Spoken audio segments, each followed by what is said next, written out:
Para sa araw na ito at ang panghuling araw natin, nais natin tignan paano kayo nagpapakita ng sariling kilos sa pagkilala at pagrespeto sa dignidad ng sarili, pamilya at kapwa.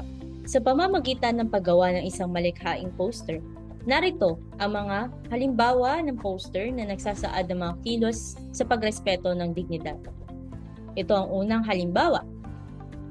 Makikita nyo riyan ay nakalagay na be kind to others dahil hindi lang tayo, sabi rito sa paliwanag, ang nasasaktan o nakararanas ng hindi maganda sa mundong ito. Maaari itong gawin sa pamamagitan ng isang friendly reminder. At ang pangalawa nating halimbawa ay mga hakbangin kagaya na lamang ito sa pagrespeto ng ating PWD at mayroong mga nakabanggit na 5 hakbang. Isa itong magandang poster na maaaring ipamahagi sa iba dahil may nakasaad na nakakbangin paano nila re-respetuhin ang iba. Isa pang halimbawa at panghuling halimbawa natin, kahit ang mga ganitong halimbawa ay napakaganda at madaling intindihan.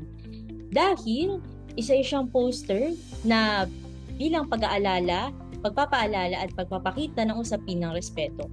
Madaling matandaan ang mga poster na ito lalo na tayo ay gumagamit ng social media platforms at kaya naman ito ay binabahagi rin sa ibang bahagi ng ating paaralan o maski ibang lugar.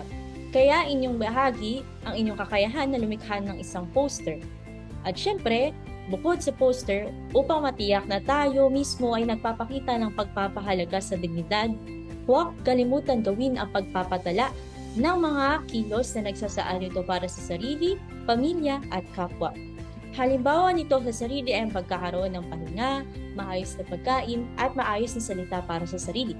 Sa pamilya ay pagbibigay ng galang at sa kapwa ay pakikisama kahit na tayo ay iba-iba. Galingan sa iyong pagsagot ng mga gawain at sana ay naunawaan mo ang iyong mga aralin.